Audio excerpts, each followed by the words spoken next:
जितने भी विलन्स होते हैं ना, जितने भी नेगेटिव रोल्स होते हैं, एंटी हीरो कैरेक्टर्स होते हैं, कुछ कॉमन गोल्स होते हैं उनके, जैसे कि दुनिया पे राज करना या कुछ हासिल कर लेना या कुछ ऐसा पा लेना जिससे वो सबसे ज्यादा पावरफुल बन जाएंगे, ऐसा कुछ है ना। उनमें से एक बहुत ज्यादा कॉमन जो ख्वाहिश होती है ना, वो होती है इमॉर्टल हो जाना, अमर हो जाना, कभी एज ना होना। ये बड़ी ख्वाहिश होती है। लेकिन लोगन वो कैरेक्टर है जिसको ये जो ख्वाहिश होती है ना लोगों की, ये कर्स की तरह मिली थी, because he ages extremely slowly, like 7 human years act as 1 year for Logan, and as per that he live up to around 450 और 460 ईयर्स। तो जरा सोचो कि एक बंदा 450 साल के करीब जिएगा, उसके ऊपर उसके पास बहुत तगड़ा हीलिंग फैक्टर है और उसके ऊपर वो बहुत ही ज्यादा लीथल है, और फिर उसका माथा भी सनका रहता है। ये सब चीजें पूरा परफेक्ट पैक है किसी भी विलन के लिए कि ये मिल जाए हम जीत लेंगे सब कुछ। ये लोगों के किस में अप्लाई होता है, but still he is not happy with it, he is just not, he doesn't want any of that. What he wanted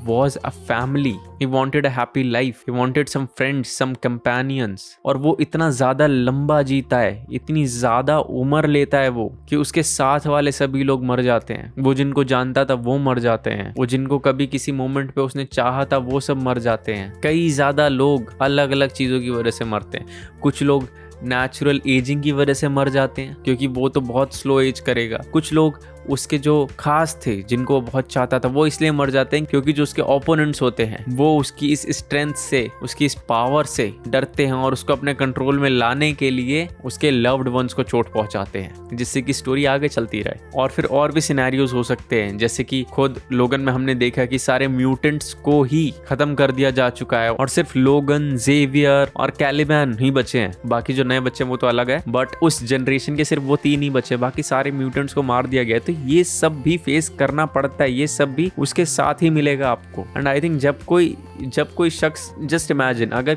कोई शख्स, किसी का कैरेक्टर इतना ज्यादा लंबा जी रहा है ना, इतना ज्यादा बड़ा स्पैन है उसका, तो एक टाइम आएगा when he'll be done with it। It's good कि it was Logan who had that, क्योंकि उसमें वो स्ट्रेंथ थी। अगर कोई और होता तो वो कैरेक्टर तो बहुत पहले ही अपना बैलेंस खो चुका होता। कितना ज्यादा मुश्किल होता है इतने ज्यादा सालों तक जीना। जस्ट इमेजिन करो कि जहाँ पे तुम पैदा हुए हो, जहाँ पे तुम बड़े हो, जहाँ पे तुमने अपना बचपन देखा, अगर तुम वहाँ पे कभी चले गए, वो जगह बिल्कुल बदल गई है। तुम जहाँ पे कभी रहे थे किसी जगह पर, अगर मान लो तुम 50 साल पहले भी कहीं पे रहे थे, तो अब जाके अगर तुम देखते हो तो वो जगह बिल्कुल बदल गई है, वहां पे कुछ है ही नहीं। तुम हर जिस जगह को छोड़ते हुए जाओगे, हर जगह को जिसको भी तुम छोड़ते हुए जाओगे और नई जगह पे जाके बसोगे, पुरानी जगह तुम्हारे पहचान में ही नहीं आएगी, क्योंकि तुम्हारे लिए टाइम इतना ज्यादा स्लो चल रहा है। ये होता है इमॉर्टल होने का कॉस्ट। तुम्हें जो बातें पता है, तुम जिस कल्चर के अंदर बड़े हुए हो, तुम जैसे बड़े हुए हो, उस कल्चर को जानने वाले लोग, उस माइंडसेट से रहने वाले लोग, तुम्हारे टाइम की बातें करने वाले लोग,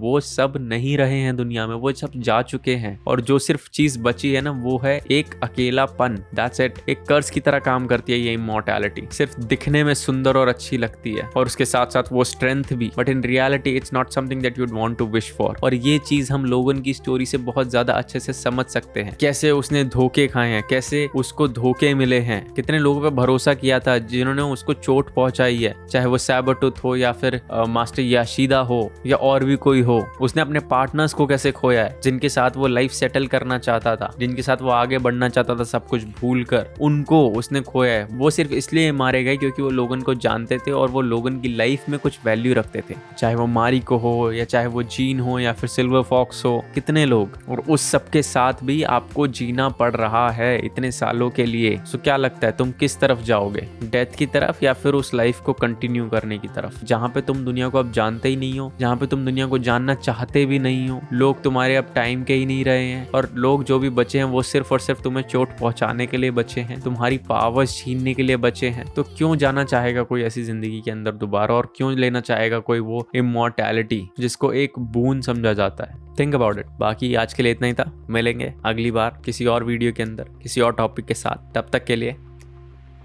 बाय।